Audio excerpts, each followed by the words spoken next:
आपके लिए पुनः कक्षा 12वीं रसायन शास्त्र की यूनिट 4 रासायनिक बलगतिकी को लेकर आया हूँ।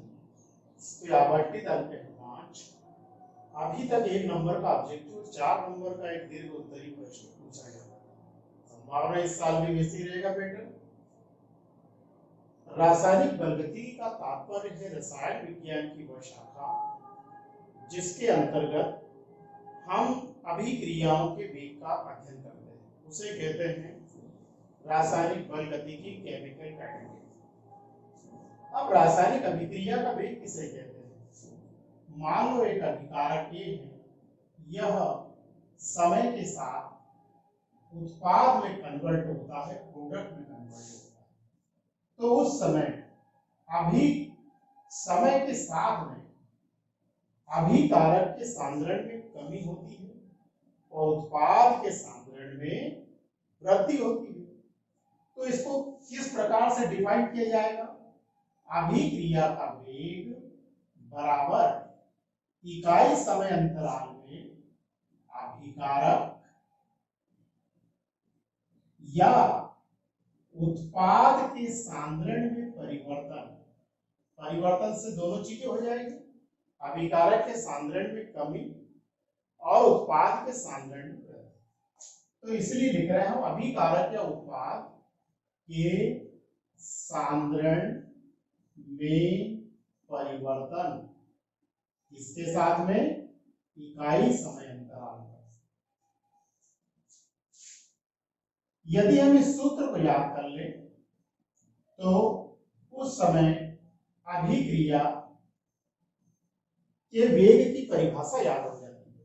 अभिक्रिया का वेग यानी इकाई समय अंतराल में अभिकारक या उत्पाद के सांद्रण में परिवर्तन को कहते हैं अभिक्रिया का वेग। अब इसकी इकाई पूछे तो क्या देंगे? इसकी इकाई या यूनिट हो जाएगी, ऊपर क्या है, अभिकारक या उत्पाद के सांद्रण में परिवर्तन यानी सांद्रण। तो सांद्रण की इकाई क्या है? मोल प्रति लीटर, या लीटर को ऊपर ले जाएंगे तो मोल लीटर इनवर्स, और इकाई समय अंतराल, समय की इकाई को लिखेंगे यहाँ पर सेकंड में। तो इस प्रकार अभिक्रिया के वेग की इकाई हो जाएगी मोल लीटर इनवर्स और सेकंड इनवर्स। ठीक है, इसको याद रखिएगा। डेफिनेशन क्या है इसकी? अभिक्रिया के वेग की इकाई समय अंतराल में अभिकारक या उत्पाद के सांद्रण में परिवर्तन को रासायनिक अभिक्रिया का वेग कहते हैं और इसकी इकाई मोल लीटर इनवर्स सेकंड इनवर्स। अब रासायनिक अभिक्रिया के वेग को कौन कौन से कारक प्रभावित करते हैं उसको पढ़ें। रासायनिक अभिक्रिया के वेग को प्रभावित करने वाले कारक कौन कौन से इसको पढ़ते हैं?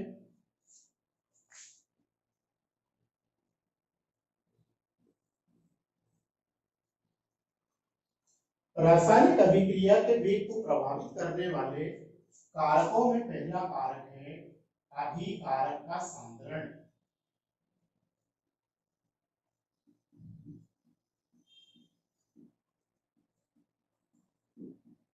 बच्चों 11th में हमने पढ़ा है द्रव्यानुपाती क्रिया का नियम, जिसमें कहा गया था कि अभिक्रिया का वेग अभिकारक के सांद्रण के समानुपाती होता है। सांद्रण को सक्रिय द्रव्यमान भी कहते हैं।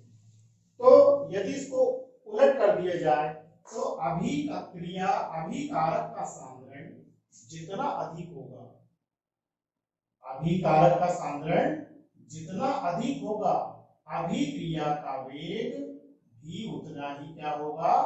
अधिक होगा। अभिकारक का सांद्रण बढ़ाने पर अभिक्रिया का वेग बढ़ जाता है और अभिकारक का सांद्रण घटाने पर अभिक्रिया का वेग घट जाता है। इसके अनुसार द्रव्यानुपाती क्रिया के नियम अनुसार तो जब अभिकारक का सांद्रण बढ़ा देंगे तो अभिक्रिया का वेग क्या हो जाएगा? बढ़ जाएगा। पहला कारक। दूसरा कारक है अभिक्रिया का ताप। यदि हम अभिक्रिया का ताप बढ़ा देते हैं तो अभिक्रिया का वेग भी क्या होता है? बढ़ जाता है।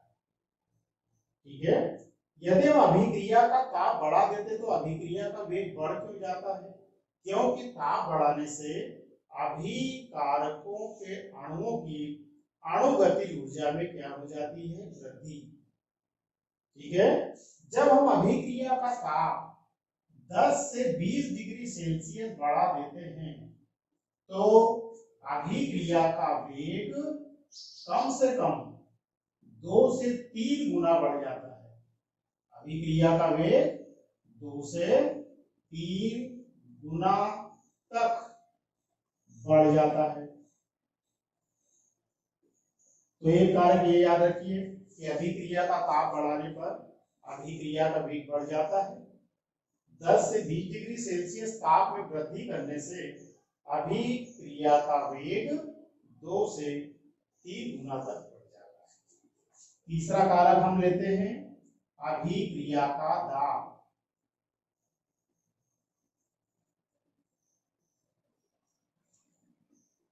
दाब बढ़ाने पर केवल उन्हीं अभिक्रियाओं का वेग बढ़ता है और गैसीय अभिक्रियाओं का वेग बढ़ता है जिनमें उत्पाद के बनने में आयतन में कमी होगी। जैसे एक अभिक्रिया में ले रहा हूं यहाँ पर नाइट्रोजन गैस हाइड्रोजन गैस से क्रिया करके संयोग करके कौन सी गैस बनाती है?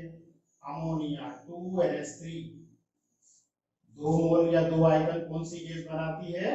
अमोनिया गैस बनाती है। तो ये गैसीय अभिक्रिया है। यहाँ पर नाइट्रोजन और हाइड्रोजन के अनुपात कितना का आयतन कितना है? 4 आयतन। एक आयतन नाइट्रोजन 3 आयतन हाइड्रोजन से संयोग कर रही है और 2 आयतन क्या बना रही है? अमोनिया। तो उत्पाद के बनने में आयतन में क्या हो रही है? कमी। तो उन गैसीय अभिक्रियाओं में ही दाब बढ़ाने पर अभिक्रिया का वेग बढ़ता है जिनमें उत्पाद के बनने में आयतन में कमी। ठीक है, चौथा कारक है उत्प्रेरक का प्रभाव या उत्प्रेरक की उपस्थिति। उत्प्रेरक भी अभिक्रिया के वेग को प्रभावित करते हैं। उत्प्रेरक 2 प्रकार के ले रहे हैं यहाँ पर। एक उत्प्रेरक जो अभिक्रिया के वेग को बढ़ाते हैं अर्थात जिन्हें क्या कहते हैं? धनात्मक उत्प्रेरक। तो धनात्मक उत्प्रेरक अभिक्रिया के वेग को बढ़ाते हैं।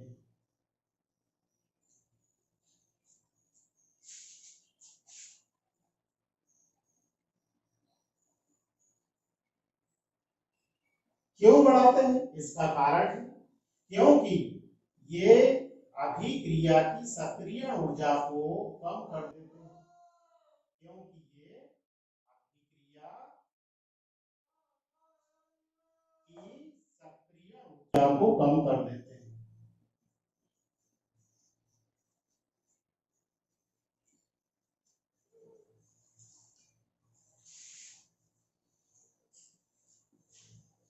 ठीक है बच्चों, यदि ऋणात्मक उत्प्रेरक लेंगे तो वो अभिक्रिया के वेग को कम कर देता है क्योंकि अभिक्रिया की सक्रिय ऊर्जा के मान को बढ़ा देता है।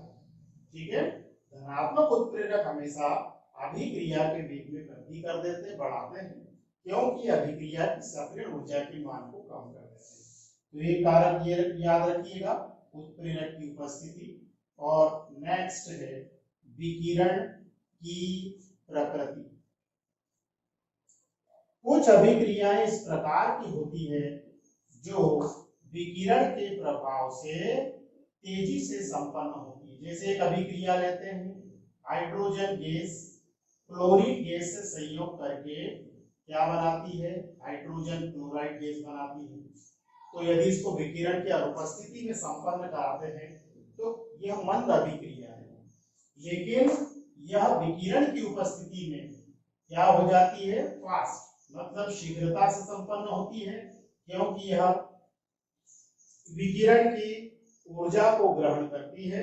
H2 और क्लोरीन विकिरण की ऊर्जा को अवशोषित करने पर यह अभिक्रिया तेजी से होती है। तो कुछ अभिक्रियाएं क्या होती है? विकिरण की उपस्थिति में शीघ्रता से संपन्न होती है।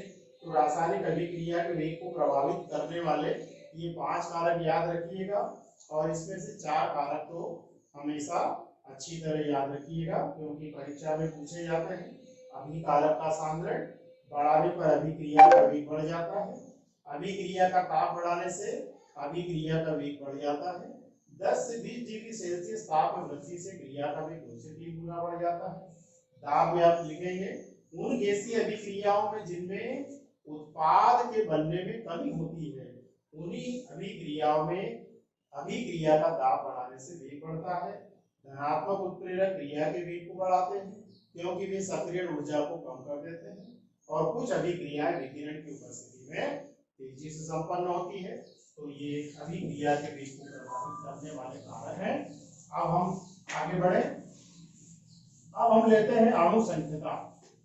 अणु संख्यता को आणविकता भी कहा जाता है। अणु संख्यता या आणविकता या अंग्रेजी में कहा जाता है मॉलिक्यूलरिटी। किसको कहते हैं अणु संख्यता?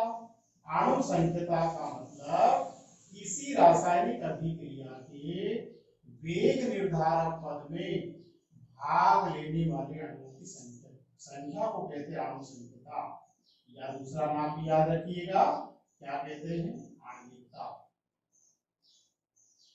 किसी रासायनिक अभिक्रिया के वेग निर्धारक पद किसे कहते हैं? ऐसा पद जो मंद गति से चलता है। रासायनिक अभिक्रिया एक या अधिक पदों में संपन्न होती है। वह पद जो मंद गति से संपन्न होता है उसे वेग निर्धारक पद कहते हैं, क्योंकि उससे वेग का निर्धारण होता है।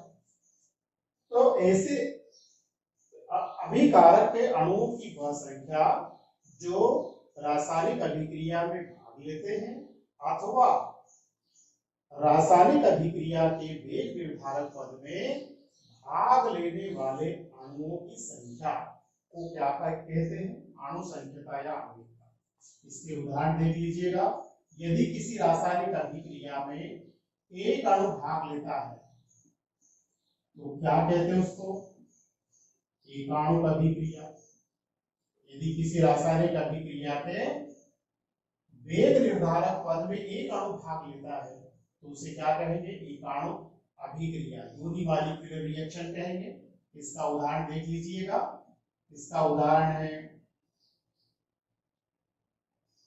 NH4NO2, अमोनियम नाइट्राइड को यदि हम गर्म करें तो इसका डिकम्पोजिशन हो जाता है और यह N2 प्लस 2H2O में अपघटित हो जाता है।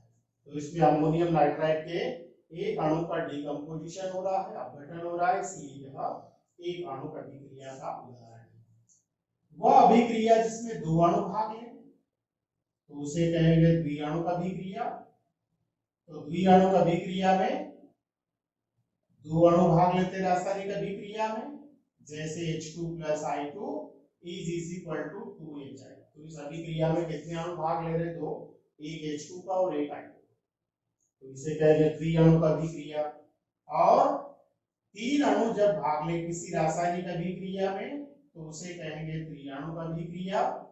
त्रिअणुक अभिक्रिया का उदाहरण याद रखिएगा, 2NO plus O2। Nitric oxide के दो अणु ऑक्सीजन के एक अणु से क्रिया कर रहे हैं इस अभिक्रिया में, और क्या बना रहे हैं? 2NO2, नाइट्रोजन डाइऑक्साइड के दो अणु बना रहे हैं। तो इस अभिक्रिया को क्या कहेंगे? त्रिअणुक अभिक्रिया। एक अणु भाग ले किसी रासायनिक अभिक्रिया में तो उसे एक अणु, दो अणु रासायनिक अभिक्रिया में भाग लेने पर द्विअणु, तीन अणु भाग ले किसी रासायनिक अभिक्रिया में तो उसे त्रिअणुक अभिक्रिया कहते हैं। तो आप इसकी परिभाषा को सरल ढंग से लिखना चाहें तो किसी रासायनिक अभिक्रिया में भाग लेने वाले अणुओं की संख्या, और अच्छी तरह से लिखना चाहें तो किसी रासायनिक अभिक्रिया के वेग निर्धारक पद में भाग लेने वाले अणुओं की संख्या को अणु संख्यता या आणविकता कहते हैं। एक, दो या तीन अणु जब भाग लेते रासायनिक अभिक्रिया में तो उन्हें क्रमशः एकाणु, द्विअणु और त्रिअणुक अभिक्रिया कहते हैं। अब हम आगे बढ़ते हैं। अभिक्रिया की कोटि। अभिक्रिया की कोटि में जब हम किसी रासायनिक अभिक्रिया का दर समीकरण लिखते हैं, रासायनिक अभिक्रिया का दर समीकरण लिखते हैं, पहले हम ये लिख रहे हैं अभिक्रिया की कोटि, ऑर्डर ऑफ रिएक्शन इसे कहते हैं ऑर्डर ऑफ रिएक्शन। एक अभिक्रिया लेते हैं यहाँ पे NH4NO2 is equal to N2 plus 2H2। Ammonium nitride का डिकम्पोजिशन होता है नाइट्रोजन में और जल में। अभिक्रिया की कोटि का तात्पर्य यह है कि किसी रासायनिक अभिक्रिया में भाग लेने वाले उन अणुओं की संख्या जिनके सांद्रण में परिवर्तन कर देने से अभिक्रिया का वेग बदल जाता है। यानी रासायनिक अभिक्रिया में भाग लेने वाले केवल वे ही अणु जिनके सांद्रण में परिवर्तन कर देने से अभिक्रिया का वेग बदल जाता है। क्या कहते हैं उसे? अभिक्रिया की कोटि। जैसे उदाहरण यहाँ पर ले रहे हैं ammonium nitride is equal to N2 plus 2H2O। यदि इस अभिक्रिया का दर समीकरण लिखते हैं, दर समीकरण कैसे लिखा जाता है? इस प्रकार से dx यानी सांद्रण में परिवर्तन और dt यानी इकाई समय अंतराल। अभिक्रिया के वेग में हमने आपको बतलाया था सांद्रण में परिवर्तन को लिखा जाता है dx और समय अंतराल को dt से। तो dx by dt यानी अभिक्रिया का वेग बराबर k और ब्रैकेट में इसके सांद्रण को दर्शाएंगे अमोनियम नाइट्राइड के। इसके सांद्रण बल की घात कितनी है? 1 है। इसलिए अभिक्रिया की कोटि बराबर कितनी हो गई? 1। तो इसकी दो परिभाषाएं आप याद रख सकते हैं। एक तो यह कि किसी रासायनिक अभिक्रिया में भाग लेने वाले उन अणुओं की संख्या जिनके सांद्रण में परिवर्तन होता है। ठीक है, हिंदी को क्या कहते हैं? अभिक्रिया की कोटि। जैसे यहाँ पे अमोनियम नाइट्राइड के सांद्रण पर अभिक्रिया का वेग डिपेंड कर रहा है इकाई सांद्रण पर, इसलिए अभिक्रिया की कोटि कितनी दी है? या एक परिभाषा और कौन सी याद रखेंगे? एक उदाहरण पहले हम देख लेते हैं, उसके बाद में लेते हैं। H2 plus I2 is equal to 2HI। तो जब इस अभिक्रिया का दर समीकरण आप लिखेंगे dx by dt is equal to k, तो H2 का सांद्रण 1 और I2 का सांद्रण into I2 का सांद्रण 1। तो इस प्रकार अभिक्रिया की कोटि क्या हो जाएगी? इसमें 2 हो जाएगी। H2 के सांद्रण की घात कितनी है? 1 है और I2 के सांद्रण की घात कितनी है? 1 है। इस प्रकार अभिक्रिया की कोटि कितनी हो गई? 2 हो गई। तो यहाँ पे मैंने क्या किया है? सांद्रण पदों की घात को जोड़ दिया है। तो ये भी क्या है? अभिक्रिया की कोटि। तो इन समीकरणों से अभिक्रिया की कोटि की दूसरी परिभाषा ये आप लिख सकते हो कि किसी रासायनिक अभिक्रिया के दर समीकरण में सांद्रण पद की घात, ये क्या है? सांद्रण का पद है, ये सांद्रण के पद है। तो किसी रासायनिक अभिक्रिया के दर समीकरण में सांद्रण पद की घात या घातों का योग क्या कहलाता है? अभिक्रिया की कोटि। इस अभिक्रिया, यहाँ पर हमने अभिक्रिया की कोटि का एग्जांपल लिया है। पहला एग्जांपल आप ये दीजिएगा NH4NO2 is equal to N2 plus 2H2O। दर समीकरण लिखेंगे dx by dt is equal to k। Ammonium nitride के सांद्रण पद की घात 1 है, तो कोटि कितनी होगी? 1। दूसरा उदाहरण H2 plus I2 is equal to 2HI। तो अभिक्रिया का दर समीकरण है dx by dt is equal to k। H2 का सांद्रण 1, I2 का सांद्रण 1, अर्थात घातों का योग कितना हो गया? 2 हो गया। इसी प्रकार से एक उदाहरण ले रहे हैं 2NO plus O2 is equal to 2NO2। इस अभिक्रिया का दर समीकरण लिख रहा हूं मैं dx by dt is equal to k। NO के सांद्रण की घात कितनी? इनटू O2 के सांद्रण की घात कितनी? 1। इस प्रकार अभिक्रिया की कोटि कितनी हो गई? अभिक्रिया की कोटि हो गई इस अभिक्रिया में 3 हो गई, क्योंकि सांद्रण पदों की घात को जोड़ रहा हूं। 2 plus 1 बराबर कितनी हो गई? 3 हो गई। ठीक है, तो यहाँ पर हमने वही उदाहरण लिए जिनकी अणु संख्या और अभिक्रिया की कोटि क्या है? सेम, समान। आगे बढ़े।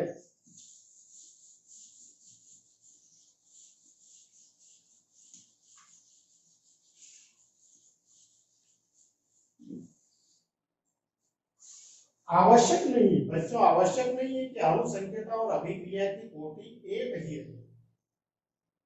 ठीक है, अणु संकेता और अभिक्रिया की कोटि अलग अलग हो सकती है। जैसे एक अभिक्रिया में ले रहा हूं यहाँ पर शर्करा C12H22O11, शर्करा का प्रतिलोमन प्लस H2। जब इसका जल अपघटन कराएंगे तो शर्करा या सुक्रोज के जल अपघटन से एक अणु काय का बनता है, ग्लूकोज का, और एक अणु बनता है फ्रक्टोज का। दोनों के सूत्र क्या है, सेम है। यह है ग्लूकोज और यह है फ्रक्टोज। जब हम शर्करा का सुक्रोज का क्या कराते हैं, प्रतिलोमन, तो क्या बनता है, एक अणु ग्लूकोज का, एक अणु फ्रक्टोज का। कितने अणु भाग ले रहे हैं इसमें, दो, एक शर्करा का या सुक्रोज का और एक जल का। अणु संख्या कितनी हो गई इसकी, दो हो गई। लेकिन जब इस अभिक्रिया का दर समीकरण लिखेंगे dx/dt K करके, जब इसका दर समीकरण लिखेंगे तो केवल सांद्रण का पद किसका आएगा, शर्करा। जल का क्यों नहीं आएगा, क्योंकि जल के सांद्रण में परिवर्तन कर देने से अभिक्रिया के वेग में कोई अंतर नहीं आता। केवल किसके, शर्करा के, सुक्रोज के सांद्रण में परिवर्तन कर देने से अभिक्रिया का वेग बदलता है। इसलिए केवल दर समीकरण या वेग समीकरण में केवल सुक्रोज का सांद्रण लिया जाएगा। इस समय अभिक्रिया की कोटि कितनी हो गई, अभिक्रिया की कोटि हो जाएगी 1, और अणु संख्या कितनी है इसकी, 2, और अभिक्रिया की कोटि कितनी है, 1 है। तो यह अभिक्रिया दिखने में द्वितीय कोटि की लग रही है समीकरण को देख के, लेकिन वास्तव में क्या है, प्रथम कोटि की। तो ऐसी अभिक्रियाओं को क्या कहा गया है, शब्द प्रथम कोटि की अभिक्रिया। इसको कहते हैं छात्र प्रथम कोटि की अभिक्रिया, जो ऐसी रासायनिक अभिक्रिया जो द्वितीय कोटि की प्रतीत होती है लेकिन वास्तव में क्या होती है, प्रथम कोटि की। उसे क्या कहते हैं, छद्म प्रथम कोटि की अभिक्रिया, स्यूडो फर्स्ट ऑर्डर रिएक्शन। छद्म प्रथम कोटि की अभिक्रिया मींस ऐसी रासायनिक अभिक्रिया जो द्वितीय कोटि की दिखाई देती है और वास्तव में होती है प्रथम कोटि की, उसे कहते हैं छद्म प्रथम कोटि की अभिक्रिया। जैसे कि उदाहरण लिखा मैंने, यह एग्जांपल किसका है, शर्करा का प्रतिलोमन, या प्रतिमन भी कहते हैं, इन्वर्सन, प्रतिलोमन या प्रतिमन। C12H22O11 plus H2 is equal to glucose plus fructose. जब इसका दर समीकरण लिखोगे तो दर समीकरण में केवल किसका सांद्रण लिखेंगे, शर्करा, सुक्रोज का।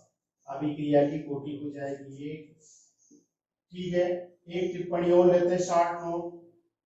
एक उदाहरण ले रहा हूं पहले, N2 plus 3H2 is equal to क्या होता है, 2NH3।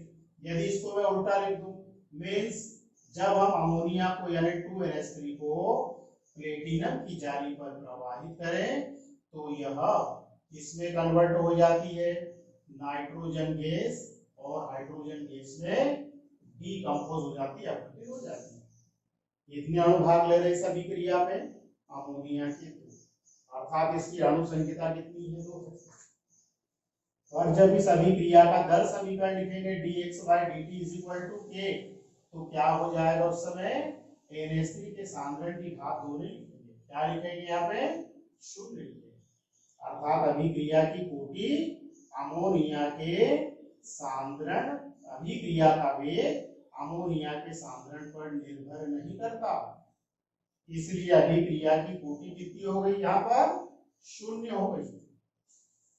इसको कहते हैं यह शून्य कोटि की अभिक्रिया है। अमोनिया के डीकंपोजिशन या अपघटन की जो अभिक्रिया है वह शून्य कोटि की अभिक्रिया है। इसको कहते हैं शून्य कोटि की अभिक्रिया, ऐसी अभिक्रिया जिसमें अभिक्रिया का वेग अभिकारक के सांद्रण पर निर्भर नहीं करे, उसे क्या कहते हैं, शून्य कोटि की अभिक्रिया। ठीक है, क्लियर हो गया। अभिक्रिया की कोटि और अणु संख्या आवश्यक नहीं हो कि एक हो। जैसे यहाँ पर हमने दो उदाहरण लिए हैं। छद्म प्रथम कोटि की अभिक्रिया में शर्करा का प्रतिबंध जिसकी अणु संख्या 2 है, कोटि 1 है, और दूसरा शून्य कोटि की अभिक्रिया में अमोनिया को प्लेटिनम की जाली पर प्रवाहित करने से N2 + H2 में कन्वर्ट होती है। तो अभिक्रिया की दर अमोनिया के सांद्रण पर निर्भर नहीं करती है, इसलिए अभिक्रिया की कोटि कितनी हुई बच्चों? शून्य हुई। ठीक है, यानी ऐसी अभिक्रिया जिसमें अभिक्रिया का वेग अभिकारक के सांद्रण पर निर्भर नहीं करे, इसे क्या कहते हैं? शून्य कोटि की अभिक्रिया। तो ये अपनी कॉपी में लिख लेंगे। छद्म प्रथम कोटि की अभिक्रिया, शून्य कोटि की अभिक्रिया और उनके यह एक उदाहरण लिख लेंगे। परीक्षा में आने जैसे है, इम्पोर्टेंट है, इसको नोट कर लीजिएगा अपनी कॉपी में।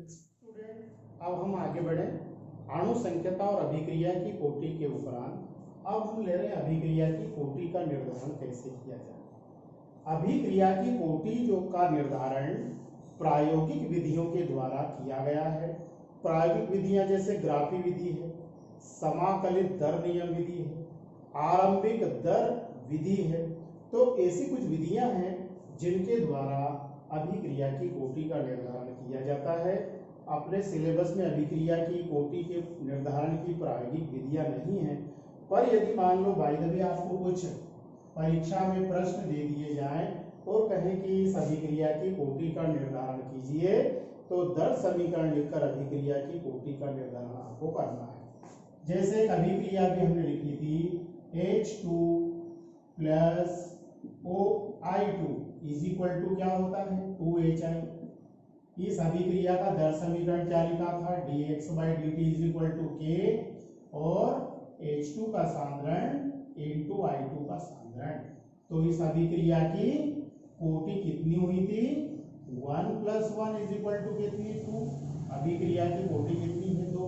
तो प्रयोग द्वारा ज्ञात हुआ है कि अभिक्रिया की दर H2 के इकाई सांद्रण और I2 के इकाई सांद्रण पर डिपेंड करती है, अर्थात इनके इकाई सांद्रण में परिवर्तन कर देने से अभिक्रिया का वेग बदलता है, इसलिए कोटि कितनी हो जाएगी? इसकी 2 हो जाएगी। इस तरह अन्य उदाहरण भी याद रखेंगे। H2 + हाइड्रोजन + Br2 = क्या बनेगा? 2HBr। इस अभिक्रिया का दर समीकरण इस प्रकार से लिखना dx/dt = K, H2 के सांद्रण की घात 1 और Br2 के सांद्रण की घात 1/2। क्या मतलब इसका? जो अभिक्रिया की दर है वह हाइड्रोजन के इकाई सांद्रण पर और ब्रोमीन के 1/2 हाफ सांद्रण पर, आधे सांद्रण पर निर्भर करती है। इसलिए इस अभिक्रिया की कोटि कितनी हो गई? घातों को जोड़िए, 1 + हाफ = कितनी हो गई? 3 + 3/2 मीन्स कितना? 1.5। भिन्न में अभिक्रिया की कोटि का मान भिन्न में भी आ सकता है। जैसे इस अभिक्रिया की कोटि कितनी है? 1.5। तीसरा एक अन्य उदाहरण ले रहा हूं मैं इसी टाइप का। H2 + Cl2 = 2HCl। एक जैसे उदाहरण, इसमें हेलोजन बदल रहे हैं पर कोटि बिल्कुल बदल रही है। सभी द्विआणुक अभिक्रियाएं हैं लेकिन कोटि अलग अलग है। इस अभिक्रिया का दर समीकरण इस प्रकार से लिखिएगा dx/dt = K, H2 के सांद्रण की घात 0 एंड क्लोरीन के सांद्रण की घात भी कितनी? 0। समझ गए इसका मतलब? यानी अभिक्रिया की दर H2 और क्लोरीन के सांद्रण पर निर्भर नहीं करती है, इसलिए अभिक्रिया की कोटि कितनी हो गई? यहाँ पे 0 हो गई। यह भी एक शून्य कोटि का उदाहरण है। हमने अमोनिया के डिकम्पोजिशन का उदाहरण लिया था वहां पर, यह भी शून्य कोटि का उदाहरण। एक अन्य उदाहरण लेते हैं, एथिल एसीटेट का जल अपघटन। एथिल एसीटेट यानी CH3COO C2H5 जब इसका जल अपघटन करते हैं अम्ल की उपस्थिति में, तो एक अणु एसिटिक अम्ल का बनता है CH3COOH का और एक अणु बनता है एथिल एल्कोहल का। एथिल एल्कोहल यानी C2H5OH का बनता है। यह क्या है? एस्टर है। क्या नाम है इसका? एथिल एसीटेट का अम्ल की उपस्थिति में क्या किया है? जल अपघटन। तो जल अपघटन करने पर एसिटिक एसिड और एथाइल अल्कोहल बनता है। यह भी द्विआणुक अभिक्रिया है, परंतु अभिक्रिया का वेग केवल एथिल एसीटेट यानी CH3COO-C2H5 के इकाई सांद्रण पर निर्भर करता है। इसलिए सभी क्रिया की कोटि कितनी है? एक है। यह भी किसका उदाहरण है? छद्म प्रथम कोटि की अभिक्रिया का। यह भी कैसी दिख रही है? द्विअणु द्वितीय कोटि की अभिक्रिया दिख रही है, लेकिन वास्तव में कैसी है? यह प्रथम कोटि की। इसलिए इसको क्या कहेंगे? छद्म प्रथम कोटि की अभिक्रिया। तो इथेन एस्टेट का जल अपघटन और सुक्रोज का प्रतिमन हमने आपको आगे पढ़ाया था। ये दोनों अभिक्रियाएं छद्म प्रथम कोटि की अभिक्रिया के उदाहरण है। एक उदाहरण और ले रहे हैं यहाँ पे, CH3CHO मीन्स एस्टल्डिहाइड डीकंपोज होकर क्या देता है? ये CH4 प्लस H2O देता है, मिथेन प्लस जल देता है। एक आणुक अभिक्रिया है। इस अभिक्रिया में एक अणु भाग ले रहा है, तो आणविकता तो एक है इसकी, लेकिन अभिक्रिया की कोटि भिन्न में है। CH3CO के 3/2 सांद्रण में परिवर्तन करने से अभिक्रिया का वेग बदलता है। इसलिए अभिक्रिया की कोटि कितनी है? 3/2 मीन्स भिन्न में 1.5 है। ये भी 1.5, OH2 plus Br2 equal to 2HBr। यहाँ पे ब्रोमीन के आधे सांद्रण पर अभिक्रिया का वेग निर्भर करता है। तो अभिक्रिया की कोटि और अणु संकेता अलग अलग चीजें हैं। अणु संकेता सैद्धांतिक पद है, अभिक्रिया की कोटि का निर्धारण प्रयोगों द्वारा किया गया है। तो इस प्रकार ये 5 अभिक्रिया में मैं लिख रहा हूँ, इनको आप अच्छी तरह से कॉपी में लिखें और याद करें। इसका स्क्रीनशॉट भी ले सकते हो। ओके, अब ये दोनों में अंतर क्या होगा? अब हम अणु संकेता और अभिक्रिया की कोटि दोनों को पढ़ चुके हैं। इनमें यदि आपसे 4 अंतर पूछे जाए तो बहुत सरल, इन्हीं उदाहरणों को ध्यान में रखकर अंतरों को आप लिख सकते हैं। अणु संकेता और अभिक्रिया की कोटि में अंतर।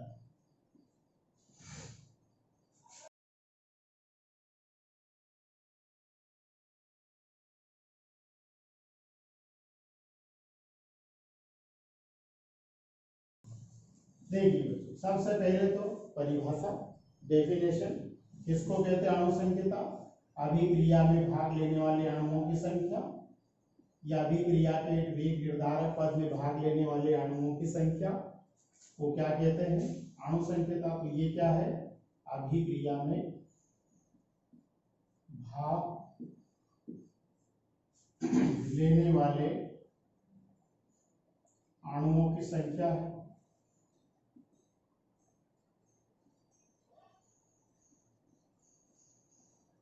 और ये अभिक्रिया की कोटि की परिभाषा क्या दी थी? अभिक्रिया में भाग लेने वाले उन अणुओं की संख्या जिनके सांद्रण में परिवर्तन होता है, यानी अभिक्रिया में भाग लेने वाले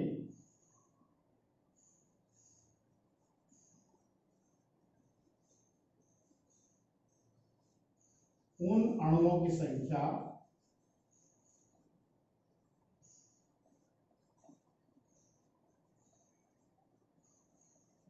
केवल उन्हीं अणुओं की संख्या जिनके सांद्रण में क्या होता है? परिवर्तन होता है।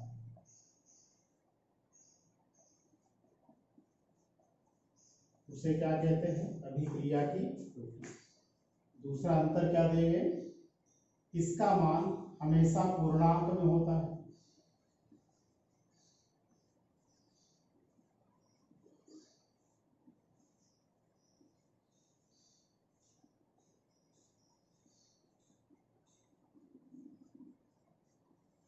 और इसका मान भिन्नात्मक भी हो सकता है।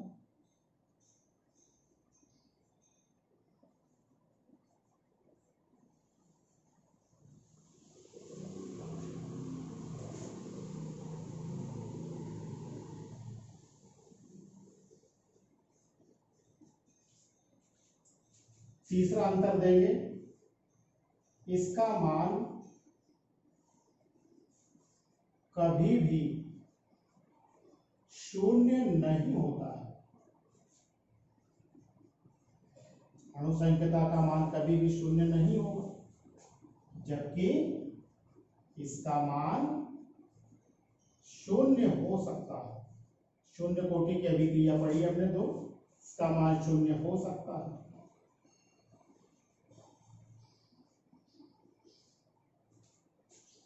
और चौथा अंतर देंगे कि यह सैद्धांतिक पद है।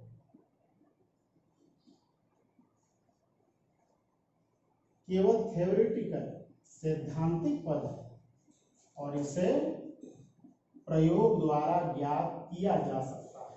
प्रयोगात्मक पद है यह, इसे प्रयोग द्वारा ज्ञात किया जा सकता है।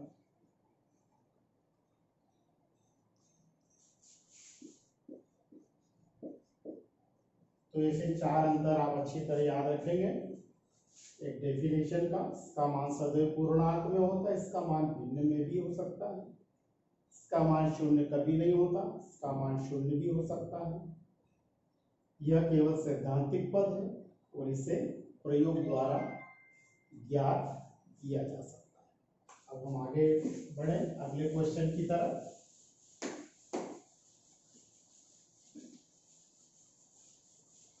अब हम ले रहे हैं विशिष्ट दर स्थिरांक।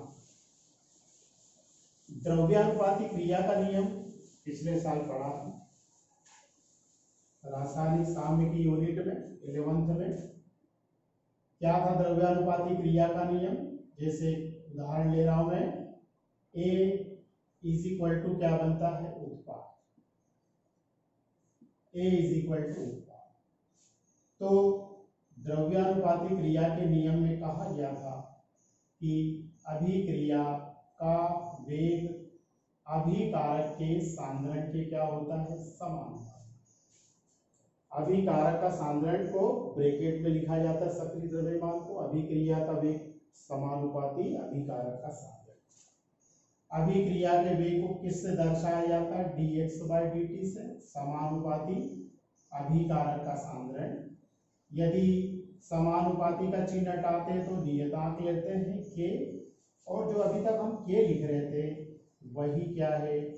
विशिष्ट दर स्थिरांक कहते हैं, स्पेसिफिक रेट कांस्टेंट कहते हैं। स्पेसिफिक रेट कांस्टेंट या विशिष्ट दर स्थिरांक, के जो लिया हमने यहाँ पे समानुपातिक स्थिरांक, इसे विशिष्ट दर स्थिरांक कहते हैं।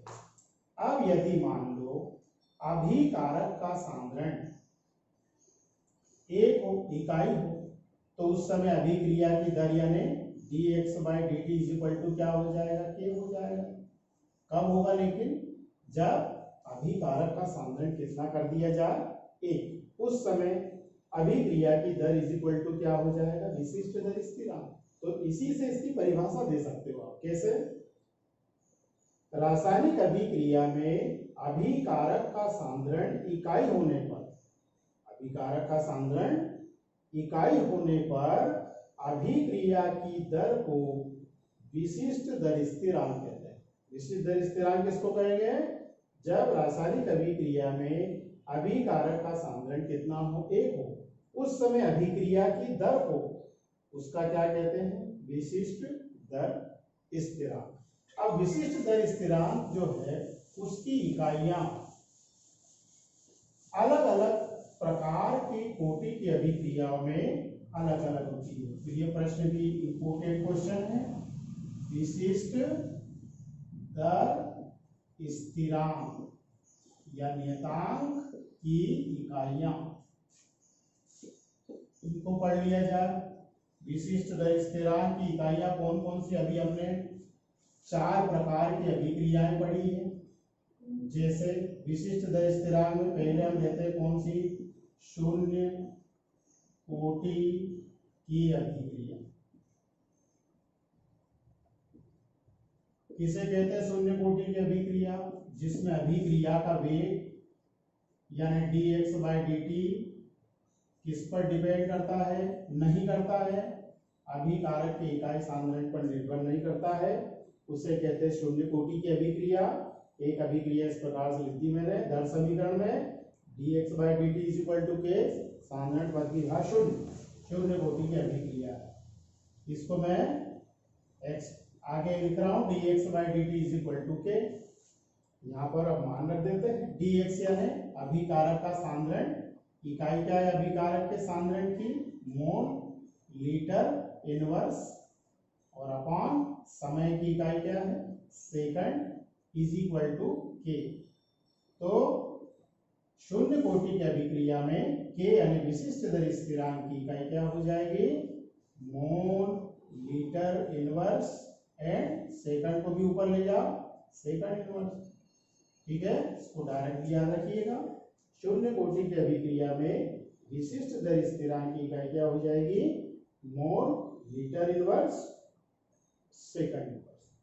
अब हम आगे बढ़े, अब लेते हैं सेकंड प्रथम कोटि की अभिक्रिया।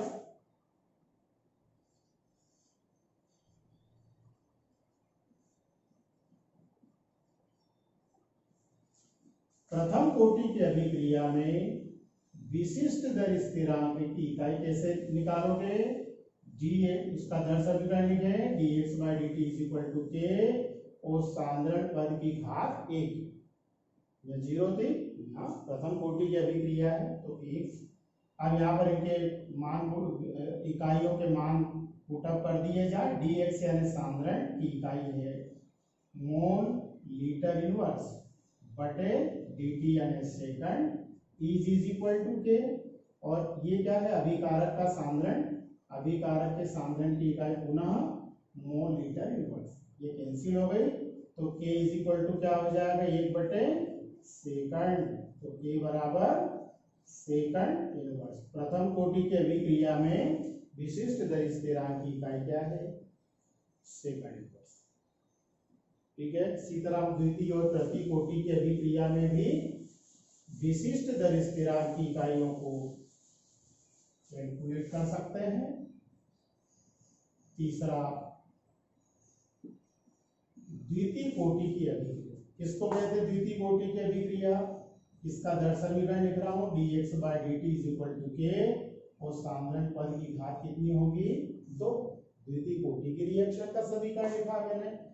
अब यहाँ पर इनकी यूनिट पुटअप कर देते हैं, mole litre inverse upon second is equal to k, और सांद्रण पद का की घात दो है तो मोल लीटर इनवर्स की पावर कितनी दो, मोल लीटर इनवर्स की पावर दो, एक यहाँ पे कम हो गई तो के बराबर अब क्या बचा यहाँ पे एक बटे, इसको इधर ले आते हैं तो क्या हो जाएगा मोल लीटर इनवर्स और सेकंड इनको ऊपर ले जाओ तो मोल इनवर्स, ये मोल जब ऊपर जाएगा तो मोल इनवर्स, लीटर इनवर्स ऊपर जाएगा तो लीटर और सेकंड ऊपर जाएगा तो सेकंड इनवर्स।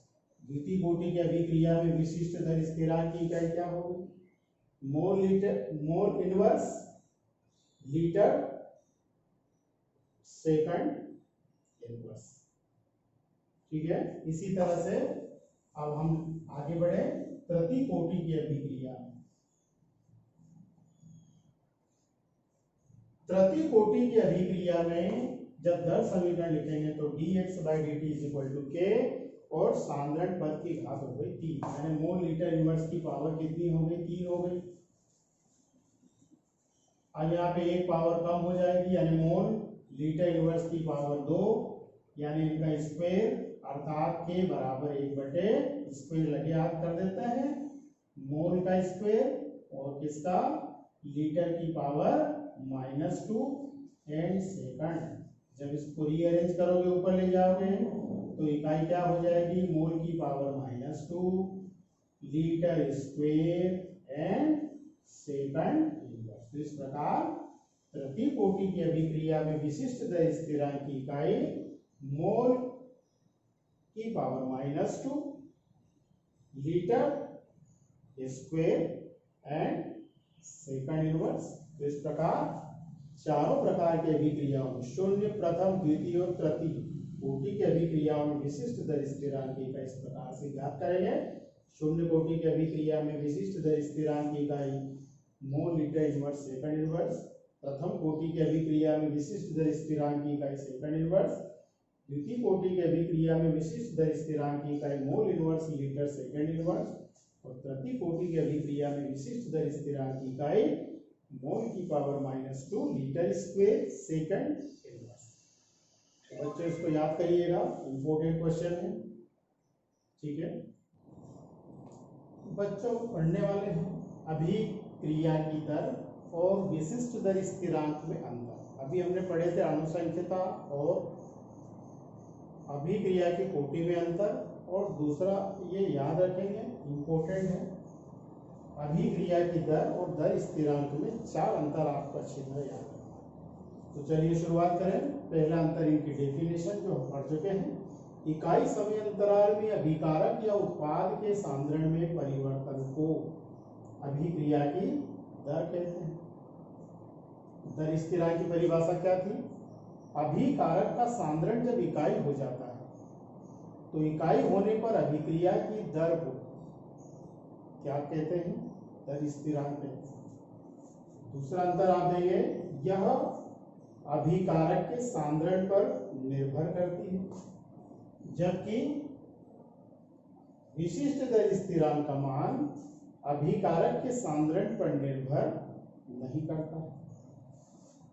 इसकी इकाई आपको मालूम है, इसकी इकाई हमेशा क्या रहती है? अभिक्रिया की दर की इकाई मोल लीटर इनवर्स सेकंड इनवर्स है, परंतु दर स्थिरांक की इकाई किस पर डिपेंड करती है? अभिक्रिया की कोटि पर। अभिक्रिया की कोटि के अनुसार दर स्थिरांक की इकाई भिन्न भिन्न होती है। चौथा अंतर आप देंगे, अभिक्रिया की दर ताप बढ़ाने से बढ़ती है या ताप में परिवर्तन कर देने से परिवर्तित होती है, जबकि दर स्थिरांक का मान भी ताप बढ़ाने पर बढ़ता है, लेकिन यूनिफॉर्मली एक समान रूप से बढ़ता है। तो ये 4 अंतर आप अच्छी तरह याद कर लीजिएगा, इसका स्क्रीनशॉट भी ले लीजिएगा, परीक्षा में पूछने योग्य है। बच्चों हम लेते हैं अगला टॉपिक इस यूनिट में, शून्य कोटि की अभिक्रिया का समाकलित दर समीकरण उत्पन्न करते हैं। शून्य कोटि की अभिक्रिया पहले बता चुके हैं, वह अभिक्रिया जिसमें अभिक्रिया का वेग अभिकारक के सांद्रण पर निर्भर नहीं करता है, उसे कहते हैं शून्य कोटि की अभिक्रिया। एक शून्य कोटि की अभिक्रिया में लिखिए A इक्वल टू प्रोडक्ट। माना कि प्रारंभ में इसका सांद्रण कितना है? A मोल प्रति लीटर, और प्रोडक्ट का 0 कब? प्रारंभ में, जब क्रिया प्रारंभ ही नहीं हुई तब। लेकिन T समय पश्चात जब अभिकारक का सांद्रण प्रोडक्ट में चेंज हो गया, कितना? X मोल प्रति लीटर, तो T समय बाद अभिकारक का सांद्रण कितना बचेगा? A minus x. After T time शून्य कोटि की अभिक्रिया में अभिकारक का सांद्रण कितना है? A minus x. इस अभिक्रिया पर द्रव्यानुपाती क्रिया का नियम, ये इसका दर समीकरण लिखते हैं, dx/dt is equal to k, और t समय पश्चात का सांद्रण A माइनस एक्स। लेकिन किस प्रकार की अभिक्रिया है ये? शून्य कोटि की। सांद्रण पद की घात शून्य हो गई, पद को हटा दीजिए तो dx/dt is equal to k हो जाएगा, और आगे इसको रीअरेंज करें, dx बराबर k इंटू dt, समीकरण 1 डाल देते हैं और इसका समीकरण 1 का समाकलन कर देते हैं। समीकरण 1 का समाकलन करने पर पहले इस प्रकार से चिन्ह लगाइएगा, dx का समाकलन और इधर k इंटू dt का समाकलन। dx का समाकलन x और k कांस्टेंट है तो k लिखेंगे, और dt का समाकलन क्या होता है? t। जब समाकलन किया जाता है समीकरण में तो समाकलन स्थिरांक लेते हैं i और प्लस का चिन्ह लगाते हैं। समीकरण नंबर 2, और यहाँ i क्या है? समाकलन नियतांक कहते हैं। i equal to integrated constant या समाकलन नियतांक। समीकरण 2 हमको प्राप्त हुआ x बराबर kt प्लस i। अब प्रारंभ में यानी जब t बराबर कितना था, 0, t इक्वल टू 0, उस समय x बराबर कितना था, ये देखिए यहाँ पर x बराबर भी कितना है, 0। प्रारंभ में t बराबर 0, तब x बराबर कितना है, 0। यदि इन मानों को समीकरण 2 में रख दोगे, समीकरण 2 से यदि इन मानों को समीकरण 2 में रख दोगे तो समीकरण क्या बन जाएगा, 0 is equal to k multiply 0 plus i, means i की वैल्यू कितनी, 0। समीकरण 2 में i का मान रखने पर समीकरण 2 में i की वैल्यू 0 पुटअप कर दें,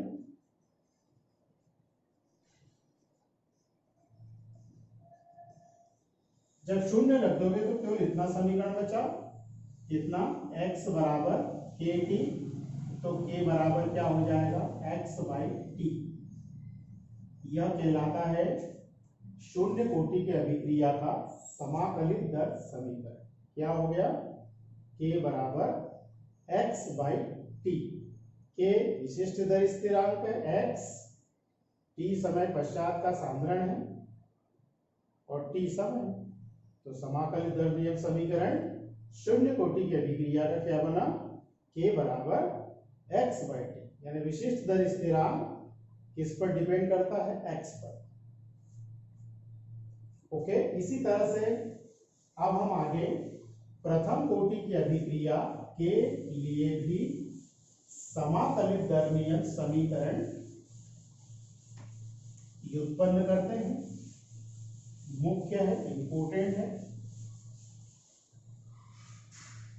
किसको कहते हैं प्रथम कोटि की अभिक्रिया, वह अभिक्रिया जिसमें अभिक्रिया का वेग अभिकारक के प्रारंभिक सांद्रण पर निर्भर करता है या इकाई सांद्रण पर निर्भर करता है, उसे कहते हैं प्रथम कोटि की अभिक्रिया।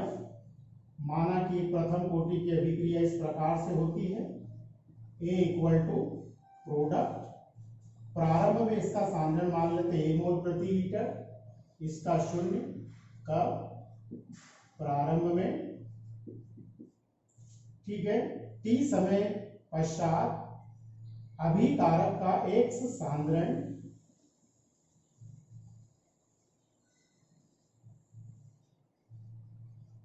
किसमें कन्वर्ट हो गया, प्रोडक्ट में, उत्पाद में, तो इसका t समय बाद का सांद्रण कितना बचेगा, a माइनस एक्स। इस पर दर समीकरण, इसका दर समीकरण लिखें, dx by d t is equal to k, और a माइनस एक्स के सांद्रण की पावर कितनी, 1 अब, क्योंकि ये कौन सी अभिक्रिया है, प्रथम कोटि की, तो प्रथम कोटि की अभिक्रिया में दर समीकरण क्या बन गया, ये dx by d t is equal to k और a माइनस एक्स, t समय पश्चात का सांद्रण a माइनस एक्स, सांद्रण की घात कितनी, 1, इसको रीअरेंज करिएगा, dx by a minus x is equal to k into क्या हो जाएगा, dt। समीकरण 1 डाल देते हैं इसको, समीकरण 1 का समाकलन करेंगे,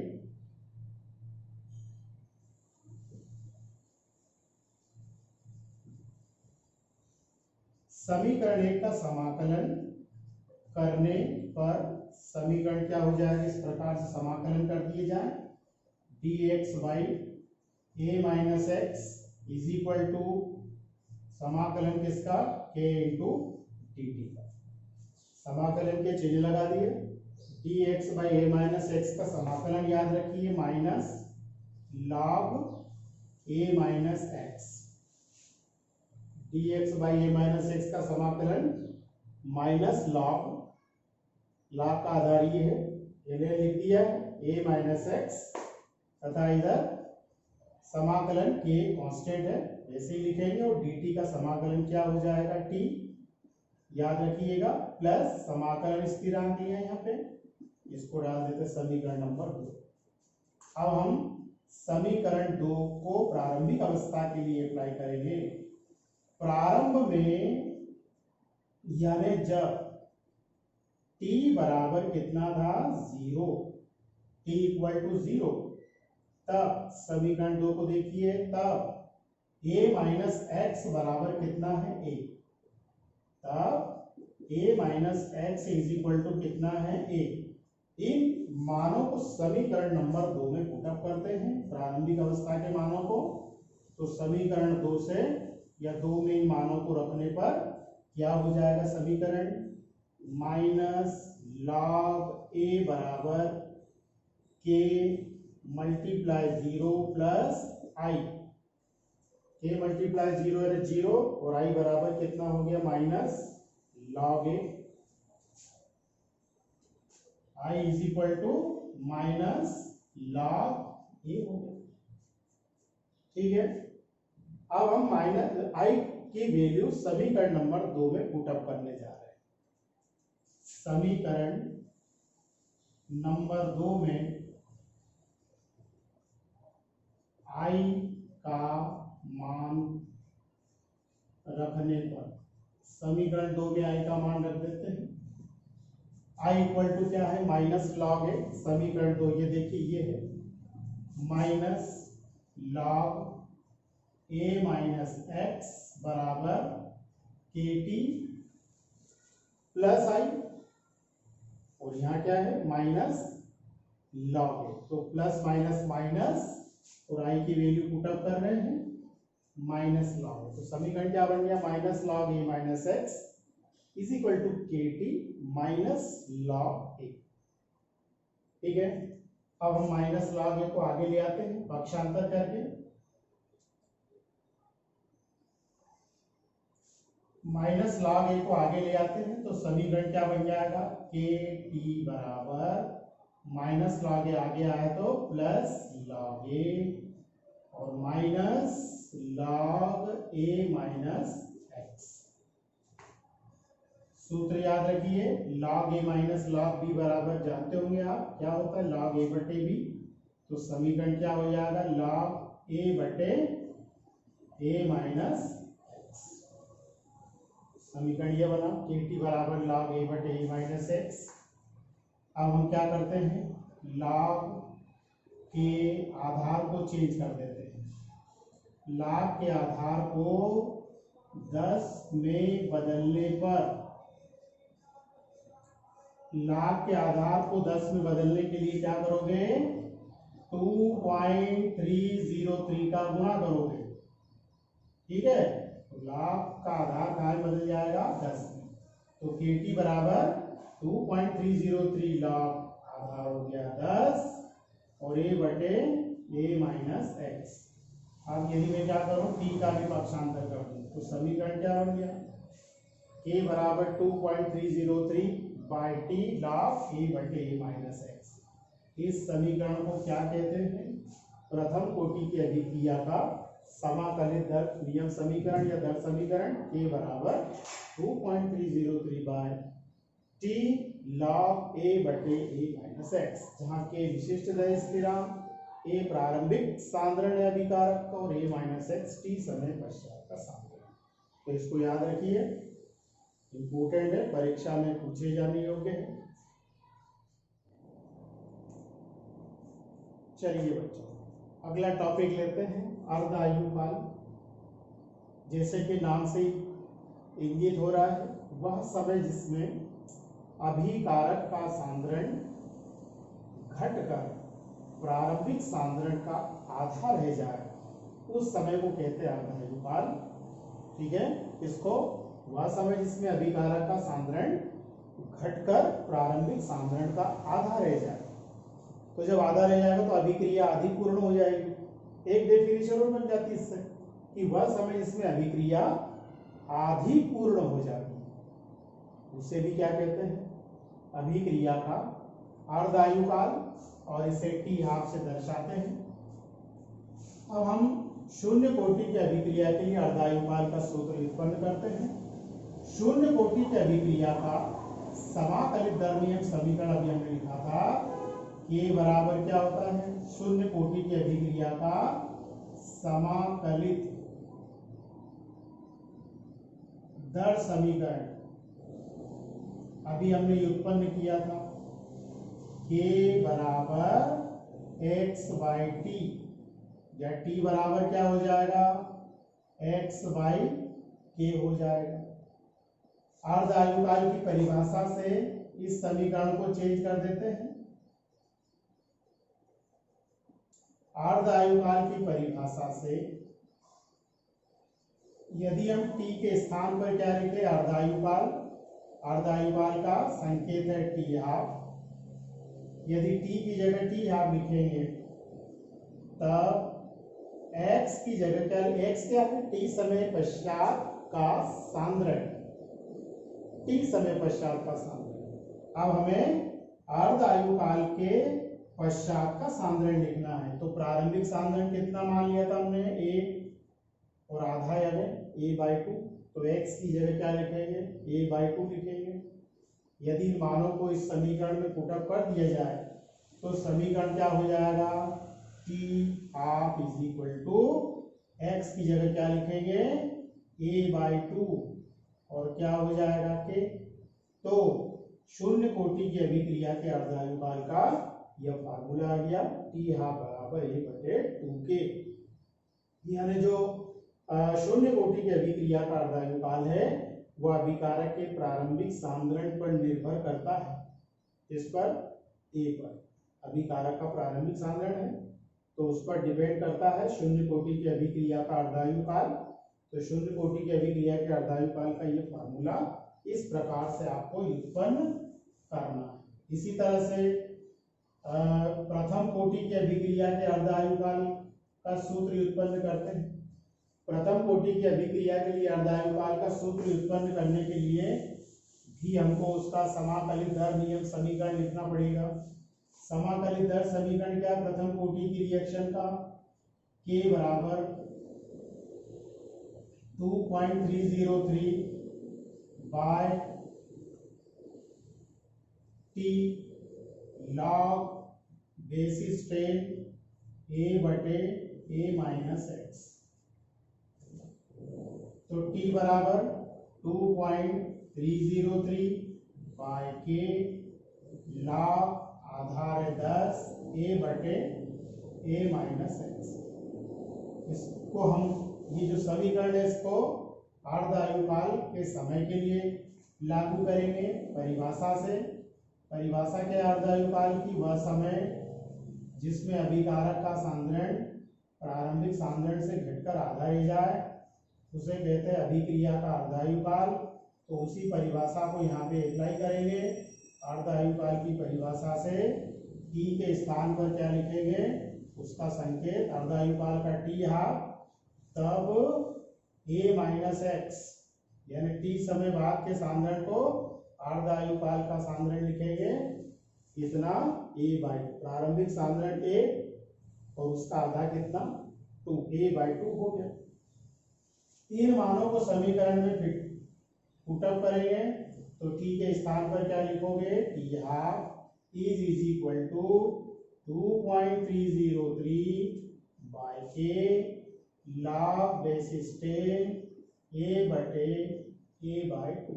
a से कैंसिल कर दो और 2 ऊपर चला जाएगा, log 2 हो जाएगा। तब समीकरण हो जाएगा t half is equal to 2.303 by k log 2। a से कैंसिल हो गया, 2 ऊपर चला जाएगा, t हाफ बराबर 2.303 के log कितना हो गया 2। log 2 की वैल्यू याद रखिएगा, log 2 की वैल्यू है 0.3010। वैल्यू पुटअप कर दीजिए, t half is equal to 2.303 multiply 0.3010 और बाई k। जब आप इसका मल्टीप्लिकेशन करेंगे, गुणा करेंगे, कितना आएगा 0.693 बटे k।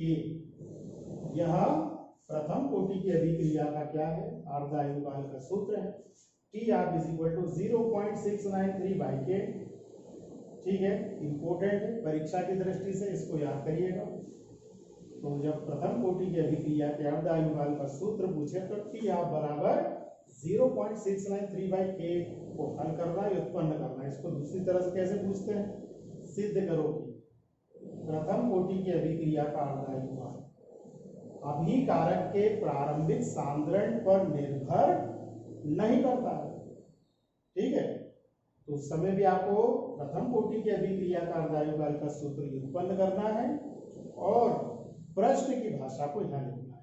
क्या कि चूंकि प्रथम कोटि की अभिक्रिया के अर्धायुकाल के सूत्र में प्रारंभिक सांद्रण का कोई पद नहीं है, ये है यहाँ पे नहीं, तो प्रारंभिक सांद्रण का कोई पद नहीं है, इसलिए प्रथम कोटि की अभिक्रिया का अर्धायुकाल अभिकारक के प्रारंभिक सांद्रण पर निर्भर नहीं करता है। केवल किस पर निर्भर करता है, केवल विशिष्ट दर स्थिरांक पर। इस सूत्र को याद करिएगा। व्युत्पन्न कैसे करते हैं, समाकलित दर नियम समीकरण के थ्रू इसको व्युत्पन्न करें।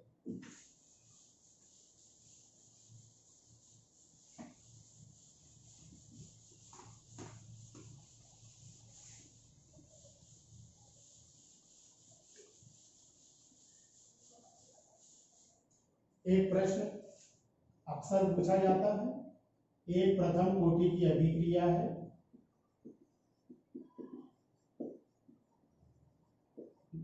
एक प्रथम कोटि की अभिक्रिया में के मान दिए है ना। नंबर 1 के यानी क्या, विशिष्ट दर स्थिरांक के मान number 1 2 second inverse, number 2 200 minute inverse और नंबर 3 4 वर्ष या ईयर्स का इनवर्स हो तो अर्धायुकाल की गणना करो।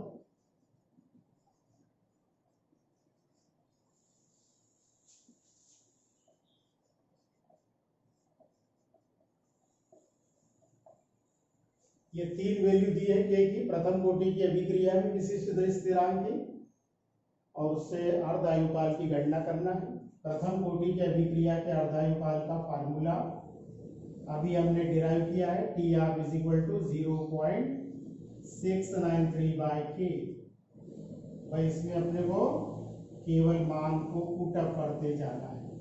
सबसे पहले के बराबर कितना दिया है, 2 सेकंड का इनवर्स, तो इसका अर्धायुकाल कितना हो जाएगा, टी आप बराबर 0.693 बाय 2, कितना हो गई है 0.346। ठीक है, यहीं तक।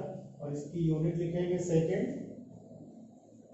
जब के बराबर 2 सेकंड इनवर्स होगा तो अर्धायुकाल 0.346 सेकेंड होगा। सेकंड के की वैल्यू कितनी है, 200 मिनट इनवर्स है, तो उस समय अर्धायुकाल यानी टी आप हो जाएगा 0.693 बाय के यानी 200 0.00346 यूनिट लिख देंगे यहाँ पे मिनट। और इसी तरह थर्ड के बराबर 4 वर्ष का इनवर्स, तो उस समय टी आप इज इक्वल टू 0.693 बाई 4, कितना हो जाएगा 0.174 और इकाई क्या लिखिएगा, ईयर्स।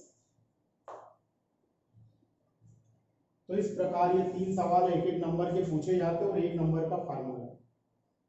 ठीक है, इंपोर्टेंट सवालों में से यह एक सवाल है। फर्स्ट ऑर्डर रिएक्शन में के मान दिए रहेंगे, केवल आपको ये फार्मूला टी आप इज इक्वल टू 0.693 बाई के लिख कर उसमें के की वैल्यू पुट अप करते जाओ और अर्धायुकाल के मान निकालते चले जाएंगे। चलिए बच्चों, आगे अगला टॉपिक लेते हैं, सक्रिय ऊर्जा सक्रिय ऊर्जा यानी एक्टिवेशन एनर्जी किसको कहते हैं? अभिकारक के अणुओं को सक्रिय करने के लिए आवश्यक ऊर्जा। अभिकारक के अणुओं को सक्रिय करने के लिए आवश्यक ऊर्जा जिससे कि वे ऊर्जा अवरोध के शिखर को पार कर सके, उसे क्या कहते हैं? सक्रिय ऊर्जा। और इसे EA से दर्शाते हैं। E यानी एनर्जी, A यानी एक्टिवेशन, EA से दर्शाते हैं। इस ग्राफ के द्वारा इसको समझने का प्रयास करें। अभिकारक के अणुओं के पास निम्नतम ऊर्जा रहती है, ठीक है। अभिकारक के अणुओं के पास में निम्नतम ऊर्जा रहती है। जब यह उत्पाद में कन्वर्ट होता है, प्रोडक्ट में कन्वर्ट होता है, बदलता है, तब उस समय वो ऊर्जा को ग्रहण करता है। कितनी ऊर्जा को ग्रहण करता है? जिससे कि वह ऊर्जा अवरोध के शिखर को पार कर सके। यह मान लो ऊर्जा अवरोध का शिखर है, तो परिभाषा के अनुसार इस ऊर्जा को क्या कहेंगे? एक्टिवेशन एनर्जी या सक्रिय ऊर्जा। यह ऊर्जा अवरोध का शिखर है और यहीं पर बनता है सक्रिय अणु, ठीक है। तो किसी अभिकारक के अणुओं को सक्रिय करने के लिए आवश्यक ऊर्जा को भी क्या कहते हैं? सक्रिय ऊर्जा। दो डेफिनेशन याद कर सकते हो। एक जो है ये वाली कि अभिकारक के अणुओं को सक्रिय करने के लिए आवश्यक ऊर्जा को, अथवा दूसरी परिभाषा लिखी है अभिकारक के अणुओं को सक्रिय करने के लिए आवश्यक ऊर्जा जिससे कि वे एनर्जी बैरियर या ऊर्जा अवरोध के शिखर को पार कर सके। तो इस ऊर्जा को कहते हैं सक्रिय ऊर्जा। अभिकारक के पास जो टोटल एनर्जी रहती है, कुल ऊर्जा, या सक्रिय अणु के पास में जो कुल ऊर्जा रहती है, यहाँ से इसे क्या कहते हैं? देहली ऊर्जा। जैसे यह एनसीईआरटी के सिलेबस से बाहर है, पहले थी इसलिए बता देते हैं। सक्रिय अणु के पास, अभिकारक के सक्रिय अणु के पास में जो कुल ऊर्जा उसे कहते हैं देहली ऊर्जा। तो ये जब इसका प्रश्न है सक्रिय ऊर्जा पर टिप्पणी, तब आप इसकी डेफिनेशन और ये ग्राफ बनाकर उसको एक्सप्लेन करेंगे। सक्रिय ऊर्जा को आर्हीनियस समीकरण के द्वारा क्या किया जा सकता है? अब आर्हीनियस समीकरण क्या है? आर्हीनियस ने किसी गैसीय समांग अभिक्रिया के वेग स्थिरांक की, किसकी? गैसीय समांग अभिक्रिया के वेग स्थिरांक की ताप पर निर्भरता को दर्शाने के लिए एक समीकरण दिया है, जिसे क्या कहते हैं? आर्हीनियस समीकरण।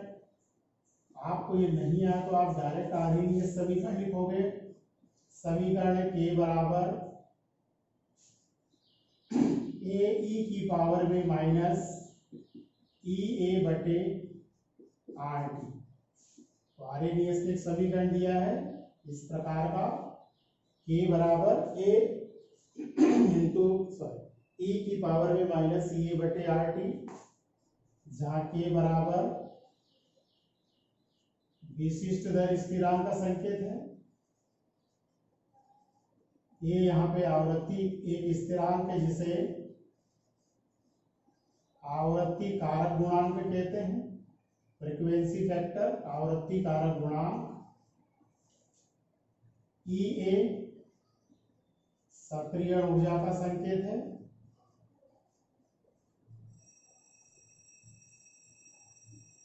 R गैस स्थिरांक का संकेत है।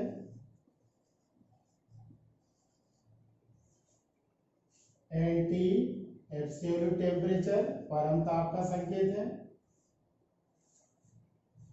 आर्हीनियस समीकरण के द्वारा हम अभिक्रिया की सक्रिय ऊर्जा यानी EA के मान को कैलकुलेट कर सकते हैं। कैसे? समीकरण एक का क्या लेते हैं? लाभ लेते हैं। समीकरण एक का लाभ लेने पर, जब समीकरण एक का लाभ लेते हैं तो समीकरण क्या बन जाएगा? देखिए, लाभ K बराबर log a या पॉइंट है, पावर आगे आ जाएगी, माइनस ई ए बटे R T, log a minus E A upon R T, और log e की वैल्यू होती है 1, तो उसे हटा देते हैं। log लेने पर समीकरण क्या बन गया, log के बराबर log a, पावर आगे आ गई, मल्टीप्लीकेशन की जगह माइनस ई ए बटे आर टी इंटू लॉग ई की वैल्यू होती 1। अब हम क्या करें, log के बेस को, आधार को 10 में बदल देते हैं। 10 में बदलने पर समीकरण हो जाएगा, किसका गुणा करते हैं, 2.303 का गुणा करेंगे। 2.303 log आधार 10 हो गया, के बराबर, यहाँ भी log का आधार ही है, उसको 10 में बदलेंगे तो 2.303 log बेसिस 10 और a माइनस ई ए बटे आर टी, यहाँ तो log है नहीं इसलिए यहाँ पे 2.303 का गुणा नहीं होगा, ई ए बटे आर टी। तो log के आधार को हमने 10 से बदल दिया, 2.303 का मल्टीप्लीकेशन करके समीकरण बन गया 2.303 log K equal to 2.303 log A minus E A बटे आर टी। अब यहाँ से इसको हटाना है, तीनों पक्षों में 2.303 से भाग दे देते हैं, तो यहाँ पर क्या बचेगा, log के, यहाँ पर भी क्या बचेगा, log ए माइनस, इस पद में भी हमने किसका भाग दिया, 2.303 का भाग दिया, ठीक है, और t को हम बाहर निकाल देते हैं, क्या हो जाएगा, मल्टीप्लाई 1/t, तीनों पद में 2.303 का भाग दिया, तो यहाँ बचा log K is equal to log A minus E A बटे 2.303 आर मल्टीप्लाई 1/t। अब हम क्या करेंगे, log के और 1/t के बीच में ग्राफ को प्लॉट करेंगे, इसके बीच में 1/t एंड log k के बीच में ग्राफ को प्लॉट करेंगे, तो प्लॉट करने पर हमको एक स्लोप मिलता है, स्लोप मीन्स ढाल प्राप्त होती है, जिसकी वैल्यू किसके बराबर होती है, minus E A upon 2.303 R के बराबर होती है, ठीक है। तो हमें एक स्लोप प्राप्त हुआ, log के और 1/t के बीच में ग्राफ को प्लॉट करने पर उस स्लोप, हिंदी में ढाल की जो वैल्यू है वह किसके बराबर होती है, माइनस ई ए बटे 2.303 आर के बराबर होती है। तो इस स्लोप के थ्रू हम सक्रिय ऊर्जा की गणना कर सकते हैं, क्योंकि स्लोप बराबर होता है माइनस ई ए बटे 2.303 आर, ठीक है। तो ई ए बराबर क्या हो जाएगा, minus slope multiply 2.303 and R. यदि हमें सक्रिय ऊर्जा निकालनी हो अभिक्रिया की, तो स्लोप की वैल्यू पता चाहिए, minus slope multiply 2.303 R, R की वैल्यू ज्ञात होना चाहिए जूल में 8.13 जूल, और स्लोप की वैल्यू यदि दी रहे तो हम इस सूत्र से ई ए मीन्स सक्रिय ऊर्जा की गणना कर सकते हैं।